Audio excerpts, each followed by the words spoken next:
Good afternoon, everyone. It's David Schlotthauer here with another detailed tropical weather outlook and discussion for Monday, July 22nd, 2024. So here's a look at the latest GOES 16 True Color Visible Satellite Imagery provided by Dr. Levi Cowan at tropicaltidbits.com. There's a link in the description below this video leading to his website where you can check out weather models, satellite recon data, and much more. So we can see here on the imagery, lots of Saharan dust coming off of Africa here. You could really make out all of the yellow colors here. That's all dry, warm, hot, however you want to call it, dusty air off of Africa. And this is a stabilizer. There is no convection underneath this at all because the atmosphere is deemed stable when you have warm, hot air and dry air overlapping rather warm, moist air, otherwise which would be unstable if we had colder air aloft. But instead, we have the reverse, and all this dust is on its way westward into the Leeward and Windward Islands, into the Greater Antilles eventually, where it will suppress any development of thunderstorms there, leaving only the intertropical convergence zone down here pretty unstable with a lot of deep convection. And at the moment, the Atlantic is highly unfavorable for any tropical cyclone development, which is good news because once we get into August, this is going to look a whole lot different. So with that being said, the National Hurricane Center does not expect any tropical development in the next 7 days. So over the next week, we're looking at a very quiet Atlantic, which is good news. This is the time to get prepared for the meat of the hurricane season, which typically doesn't arrive until mid to late August into September. So use this time right now to get ready to make sure you have your generator ready to go. Make sure it's in good working order, just in case if we do have a system that wants to sneak across the Caribbean,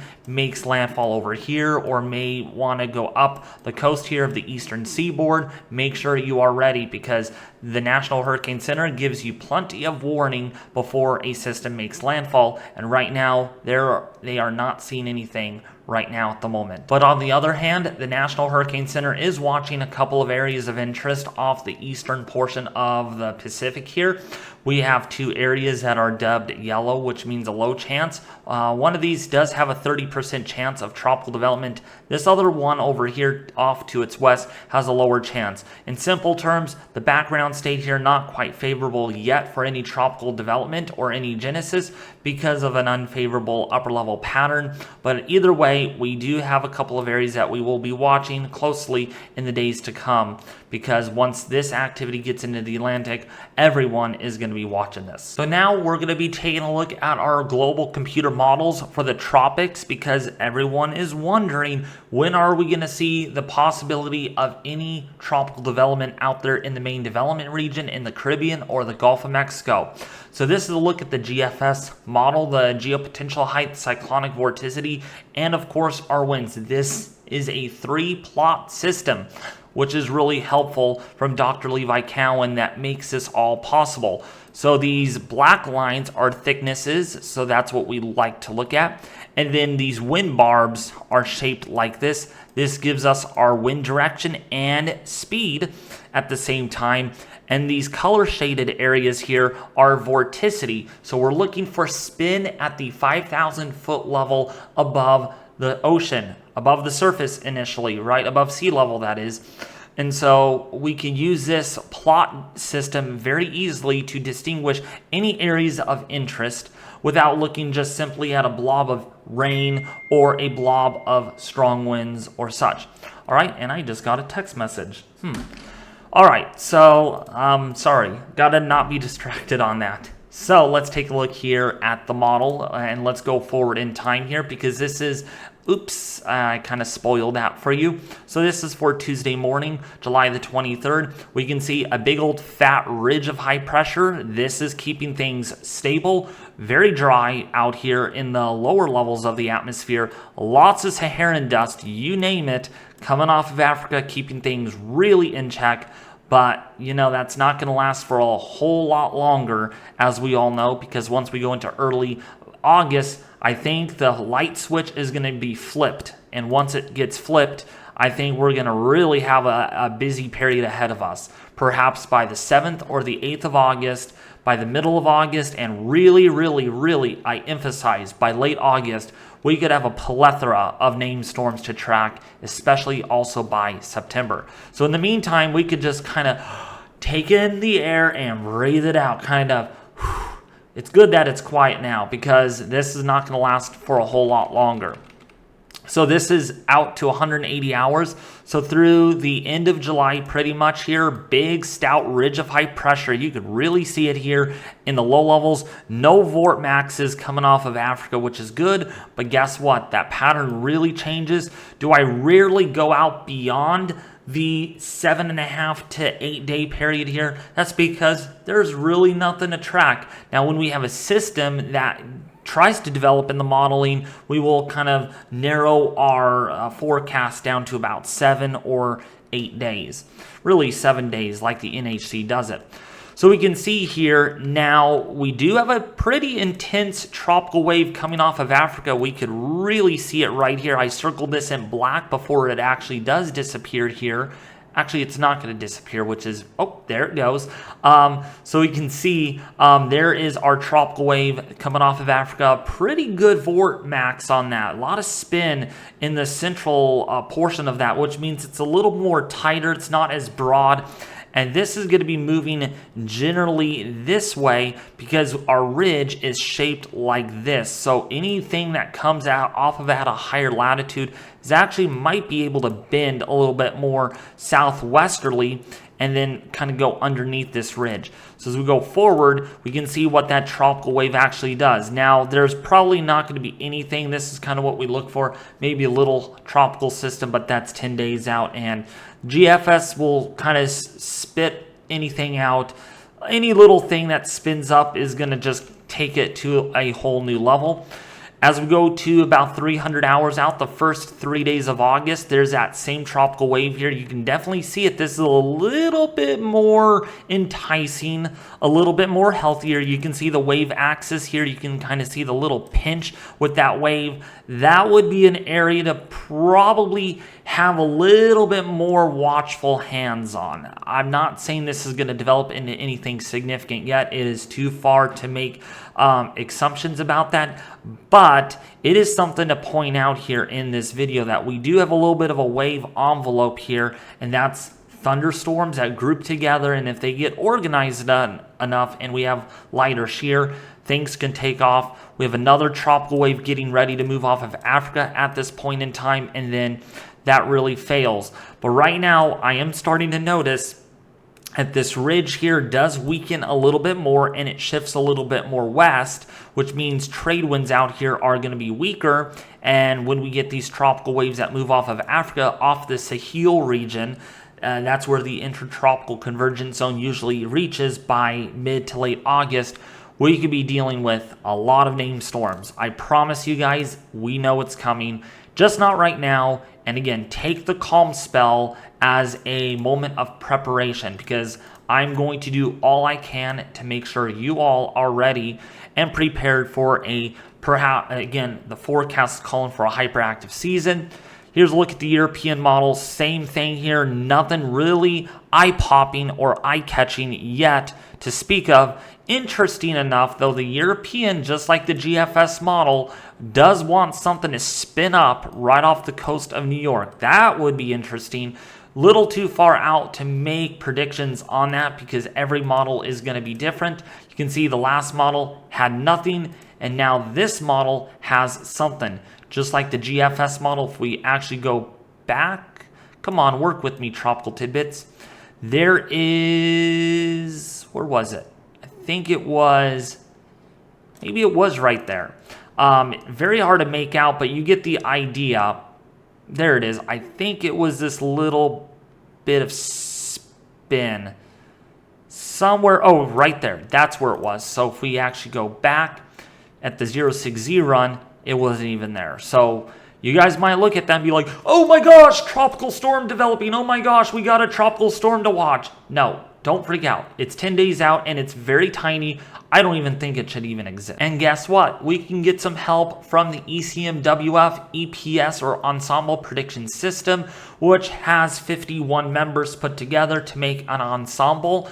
And I'll tell you what, tropics looking really quiet at least through the 29th of July. We only have a few areas, a few members picking up an area of low pressure, but I mean these numbers, 1017, 1015, 1014, these are very weak tropical depressions, if not even a tropical depression at all, simply a weak tropical wave moving off of Africa. Now when we go, okay, and that's the furthest we will go out in this ensemble forecast, but there are some wild things that do happen beyond this. There are a lot of tropical tracks in the western Atlantic over the eastern seaboard. We could that do show tropical storm or a hurricane. Please do not agree with that. Things will change as we get closer. In general aspect, usually this time of the year, we really look at Cabo Verde season or Cape Verde season. When these tropical waves come off of Africa, they get spinned up and then they get organized like what we had with Beryl. We typically don't see a lot of development over here off the eastern seaboard at all. The only thing we do see is if we get a front that comes off and then it tries to ride up on the western side of that ridge is when you can kind of get tropical development. But at least for right now, I don't see any of that happening. So if you look at an ensemble forecast on the European model or the GEFS, it's going to show you something like that. I would not put a lot of emphasis or a lot of money into it because it's probably going to change once we get closer.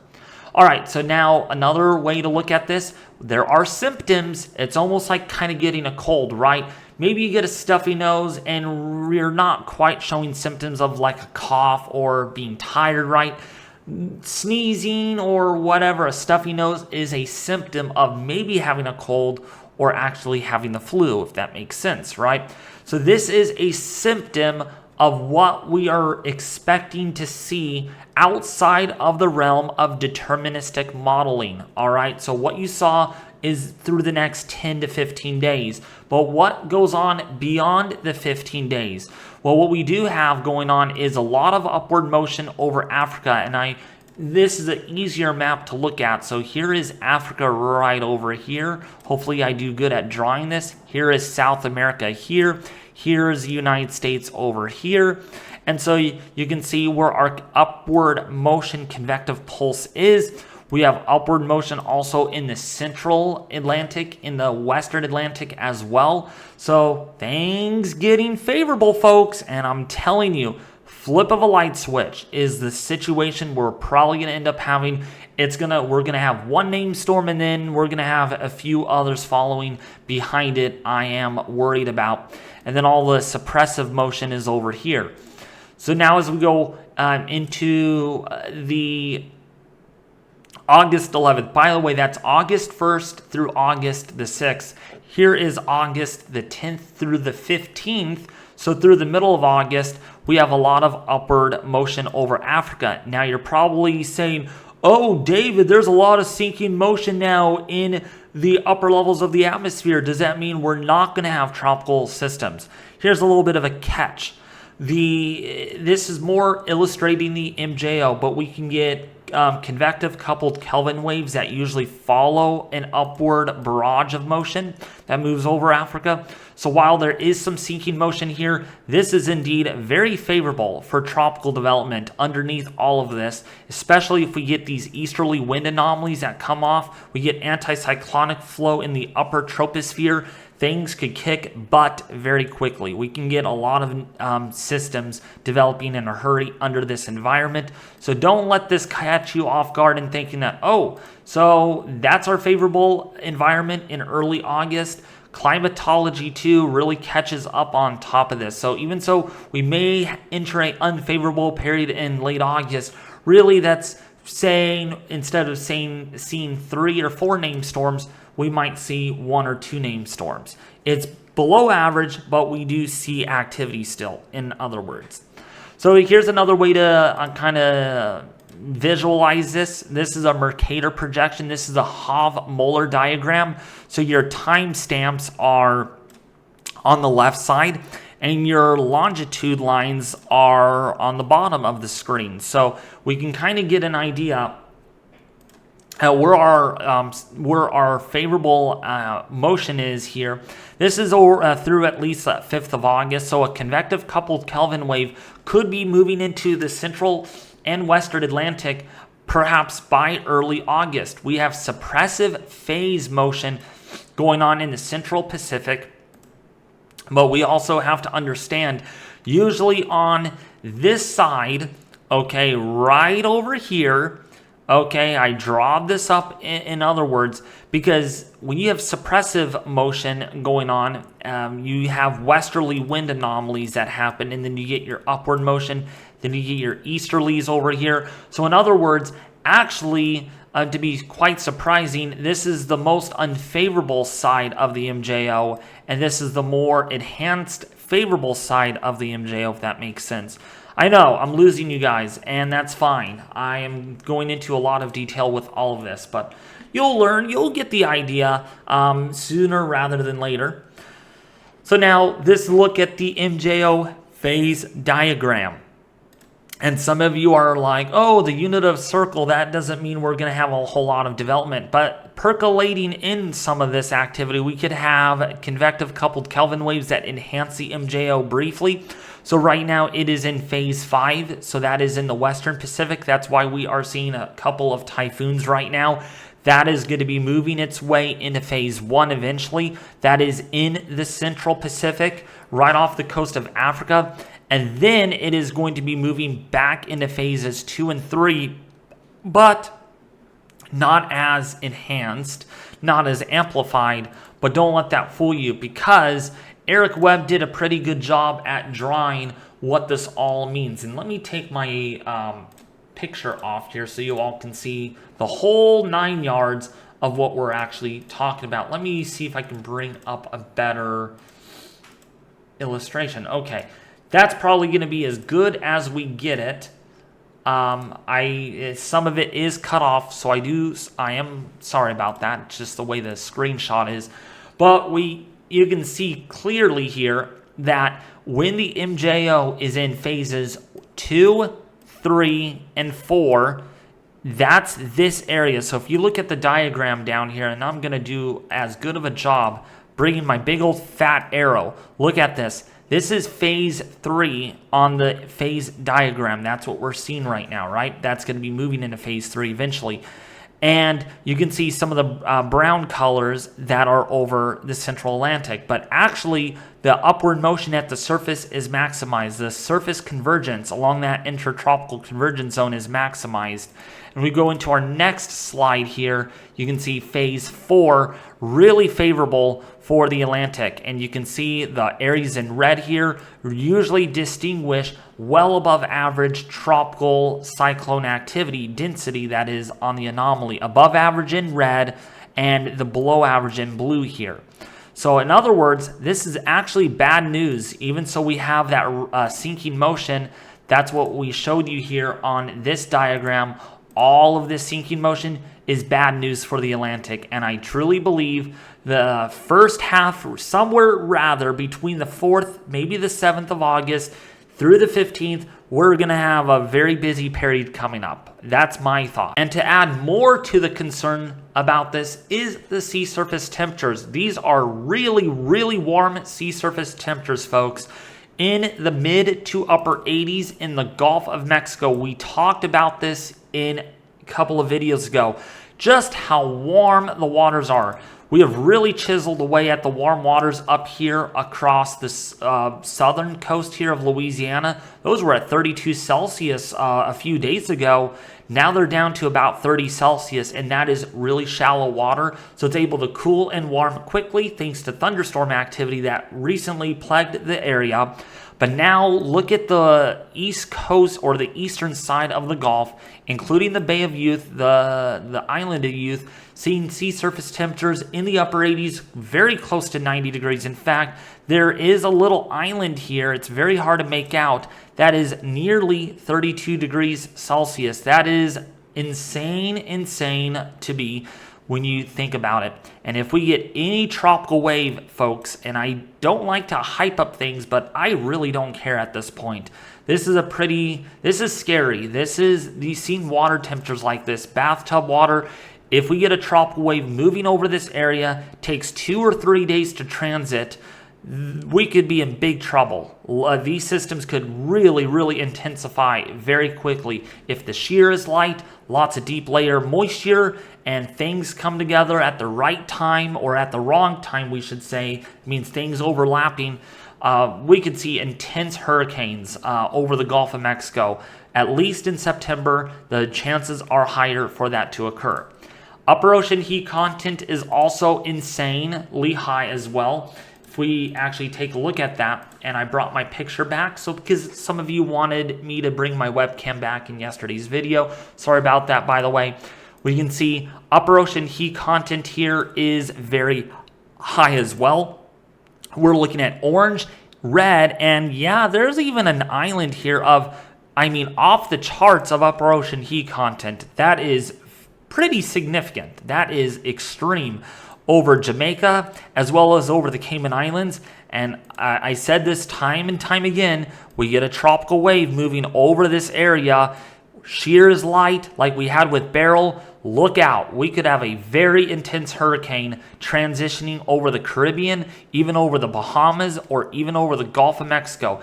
This is the season that could favor. We may not get to 28 or 25 named storms, but we could also see more major hurricanes this season than what we had back in 2020 or 2022, or whatever year you can think about it, 2005. We can see this too on the Coral Reef Watch sea surface temperature plot here, showing our sea surface temperatures right now. And I'll tell you what, the 80-degree isotherm line, that is about 26 degrees Celsius north of 40 degrees, almost getting close to 45 degrees north in latitude. That is really far north. These waters over here are nearly at all-time record highs, something that we have not seen in a long time in the North Atlantic. And you bet, the entire Atlantic here is opening up for business. 28 degrees, 27 Celsius over here is more than enough. If we get a hurricane that recurves out, our friends over here living in, say, the UK might want to be extra monitoring the Atlantic, because if we get any systems that recurve like this, they could impact you all there in the UK. Or if we get simple systems that do this, they go straight in towards the US. These could be intense hurricanes. Some of them, not all of them. We all know that for sure. But remember, the season could favor more than 12 hurricanes this season. We have 11 more to go, by the way. So again, we really have to add things up pretty quickly here, and I think we will once we go into August, September, October, and even into November. Might even see a named storm into early December, for all we know. So the sea surface temperature anomalies are literally just, oh man, they are really high. We really have warmed it up over here near the Azores. Some of these water anomalies are almost 4 degrees Celsius above average.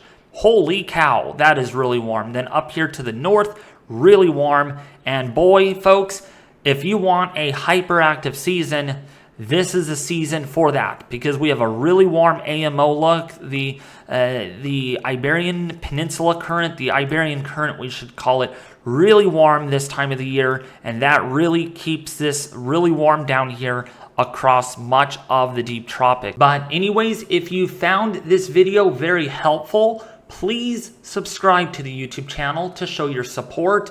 Also to get latest updates on the tropics, because we're going to be at this quite a bit. We have all of hurricane season, the rest of it through early December, late November, to track the tropics here on the YouTube channel. So if you guys are new, please hit the red subscribe button, hit the like button, and share this video with their family and friends on social media. You guys are very awesome at supporting the YouTube channel for the work that I do, and I cannot wait to go live and track the tropics even deeper than ever once we go into August, September, and October. We're getting ready here at the David Schlotthauer YouTube channel for this season.